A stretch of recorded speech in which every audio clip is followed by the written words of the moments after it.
ನಮ್ರತಾ ಅವರಿಗೆ ಸ್ನೇಹಿತರ ಬಗ್ಗೆ ಮಾತಾಡೋಕ್ಕೆ ಇಂಟ್ರೆಸ್ಟೇ ಇಲ್ಲ, ಮತ್ತು ಸ್ನೇಹಿತರ ಬಗ್ಗೆ ಮಾತಾಡೋಕ್ಕೆ ಕಮೆಂಟ್ಸೇ ಇಲ್ಲ ಅಂತೇಳಿ ಹೇಳಿದ್ದಾರೆ. ಯಾಕೆ ಹೇಳಿದ್ದಾರೆ, ಯಾವಾಗ ಹೇಳಿದ್ದಾರೆ ಅಂತ ಹೇಳ್ತಾ ಹೋಗ್ತೀನಿ. ಈ ಒಂದು ಬಿಗ್ ಬಾಸ್ ಮನೆಯಲ್ಲಿ ಅವರು ಆ ಥರ ಎಲ್ಲ ಅಂದರೆ ತುಂಬ ಕ್ಲೋಸ್ ಆಗಿ ತುಂಬ ಚೆನ್ನಾಗಿದ್ರಲ್ವ, ಆಮೇಲೆ ಹೊರಗೆ ಬಂದಿದ್ದಾರಲ್ವ. ಅವರು ಬಂದಮೇಲೆ ಕೂಡ ಒಳಗಡೆ ಬಿಗ್ ಬಾಸ್ ಮನೆಗೆ ಬಂದಮೇಲೆ ಕೂಡ ನಮ್ರತಾ ಅವ್ರು ಇಟ್ಕೊಂಡಿರುವಂತಹ ಒಂದು ಎಕ್ಸ್ಪೆಕ್ಟೇಷನ್ಸ್ ಏನಿತ್ತು ಎಲ್ಲವೂ ಕೂಡ ಹಾಳಾಯ್ತು ಅಂತಲೇ ಹೇಳ್ಬೋದು. ಅದಕ್ಕೆ ಅವ್ರಿಗೆ ಒಂದು ಸಂದರ್ಶನದಲ್ಲಿ ಒಂದು ಮಾತನ್ನು ಕೇಳಿದ್ದಾರೆ.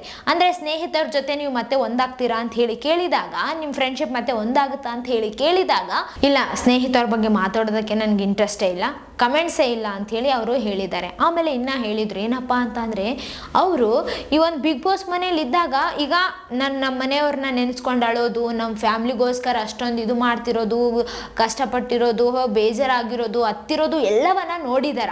ಅವ್ರು ಏನು ಹೇಳಿದಾರಪ್ಪ ಅಂತಂದರೆ, ಈ ಒಂದು ಬಿಗ್ ಬಾಸ್ ಮನೇಲಿ ಇದ್ದಾಗ ನಾನು ಅಷ್ಟೊಂದು ಅಳ್ತಿದ್ದೆ, ಅವ್ರನ್ನ ನೆನೆಸ್ಕೊಂಡು ಬೇಜಾರಾಗ್ತಿದ್ದೆ, ಅಷ್ಟೆಲ್ಲ ನೋಡಿದಾರ. ನಾನು ಅವ್ರನ್ನ ಎಷ್ಟು ಮಿಸ್ ಮಾಡ್ಕೊಳ್ತಿದ್ದೆ, ಎಷ್ಟು ಸಲ ಹತ್ತಿದ್ದೀನಿ ಅನ್ನೋದು ಎಲ್ಲವನ್ನ ಪಕ್ಕದಲ್ಲೇ ಇದ್ದು ಫ್ರೆಂಡ್ ಆಗಿ ನೋಡಿದಾರ.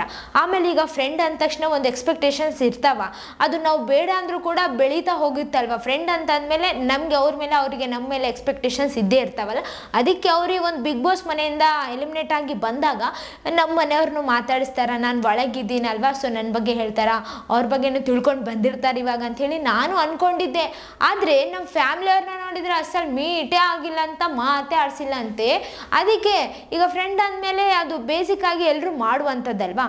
ಬೇರೆ ಎಲ್ರಿಗೂ ಹೋಗಿ ಮಾತಾಡ್ಸಿದ್ದಾರೆ, ನಮ್ಮ ಫ್ಯಾಮ್ಲಿಯವ್ರಿಗೆ ಮಾತಾಡ್ಸಿಲ್ಲ. ನಮ್ಮ ಫ್ಯಾಮ್ಲಿಯವರು ಈ ಥರ ಎಲ್ಲ ಟ್ರೋಲ್ ಆಗೋದು ಅದು ಇದು ನೋಡಿ ಎಷ್ಟು ದುಃಖ ಪಟ್ಟಿದ್ರು ಅವರು. ಆದರೆ ಅವ್ರಿಗೆ ಹೋಗಿ ಒಂದು ಸ್ವಲ್ಪ ಆದರೂ ಸಮಾಧಾನ ಮಾಡಬೇಕಿತ್ತಲ್ವಾ. ಫ್ರೆಂಡ್ ಅಂದಮೇಲೆ ಇನ್ನೇನ್ರಿ, ಫ್ರೆಂಡ್ ಅಂದರೆ ಇದಕ್ಕೆ ಅಲ್ವಾ ಬರೋದು. ಆದರೆ ಅವರು ಈ ಥರ ಎಲ್ಲ ಮಾಡಿಲ್ಲ ಅಂತಂದಮೇಲೆ ನನಗೆ ಅವ್ರ ಮೇಲೆ ಇದ್ದಂತಹ ಎಕ್ಸ್ಪೆಕ್ಟೇಷನ್ಸ್ ಎಲ್ಲ ಹೋಗ್ಬಿಟ್ಟಿದ್ದಾವ. ಫ್ರೆಂಡ್ ಅಂದಮೇಲೆ ಇವೆಲ್ಲ ಇದ್ದೇ ಇರುತ್ತಲ್ವ ಸಾಮಾನ್ಯವಾಗಿ. ಆದರೆ ಅವರು ಯಾವುದೇ ರೀತಿಯಾದಂತಹ ಕೇರ್ ಮಾಡಿಲ್ಲ ಅಂತ ಅಂದಮೇಲೆ ನನಗೆ ಅಷ್ಟೊಂದು ಇಂಟ್ರೆಸ್ಟ್ ಇಲ್ಲ ಅವ್ರ ಬಗ್ಗೆ ಮಾತಾಡೋದಕ್ಕೆ ಅಂತ ಹೇಳಿದ್ದಾರೆ. ಈ ಒಂದು ಬಿಗ್ ಬಾಸ್ ಮನೆಯಲ್ಲಿ ಏನೇ ಆದರೂ ಕೂಡ ಅದು ಆವಾಗಿನ ಕ್ಷಣಕ್ಕಷ್ಟೇ, ಕೋಪ ಆಗಲಿ ಏನೇ ಆಗಲಿ. ಆದರೆ ಸ್ನೇಹಿತರು ಯಾವ ಕಾರಣಕ್ಕೆ ಅವ್ರ ಮನೆಯವ್ರನ್ನ ಮಾತಾಡಿಸ್ಲಿಲ್ವೇನೋ ಗೊತ್ತಿಲ್ಲ. ಆದರೆ ಇಲ್ಲಿ ಫ್ರೆಂಡ್ ಅಂತ ಹೇಳಿ ಅಂದ್ಕೊಂಡ್ಮೇಲೆ ಮಾತಾಡ್ಸಿದ್ದಿದ್ರೆ ಅವ್ರಿಗೂ ನಮ್ರತಾ ಅವ್ರಿಗೂ ಕೂಡ ಖುಷಿ ಆಗ್ತಿತ್ತು. ಹೌದಪ್ಪ ನಾನು ಒಳಗಿದ್ದೀನ ಅಂದರೂ ಕೂಡ ಫ್ರೆಂಡ್ ಆದಮೇಲೆ ನಮ್ಮ ಫ್ಯಾಮ್ಲಿನ ನೋಡ್ಕೋಬೇಕು, ನಮ್ಮ ಫ್ಯಾಮ್ಲಿಯವ್ರ ಜೊತೆ ಸ್ವಲ್ಪ ಆದರೂ ಮಾತಾಡಬೇಕು, ಅವ್ರಿಗಾದ್ರೂ ಸ್ವಲ್ಪ ಸಮಾಧಾನ ಆದರೂ ಮಾಡಬೇಕಿತ್ತು. ಆದರೆ ಇಂತಹ ಯಾವುದೇ ಮಾಡಿಲ್ಲಲ್ವ. ಹಾಗಾಗಿ ನಮ್ರತಾ ಅವ್ರಿಗೆ ಫುಲ್ ಅಂದರೆ ಫುಲ್ ಬೇಜಾರಾಗಿದೆ. ಅದಕ್ಕೆ ಯಾವತ್ತೂ ಮಾತಾಡೋಕ್ಕೂ ಹೋಗಲ್ಲ ಅವ್ರು ಅಂಥೇಳಿ ಅನ್ನಿಸ್ತಿದೆ. ನೋಡೋಣ ಏನೇನಾಗುತ್ತೋ ಅಂಥೇಳಿ. ಇದೇ ಥರ ಮತ್ತಷ್ಟು ವೀಡಿಯೋಸ್ಗಾಗಿ ನಮ್ಮ ಚಾನಲನ್ನು ಲೈಕ್ ಮಾಡಿ, ಶೇರ್ ಮಾಡಿ, ಸಬ್ಸ್ಕ್ರೈಬ್ ಆಗಿ. Thank you.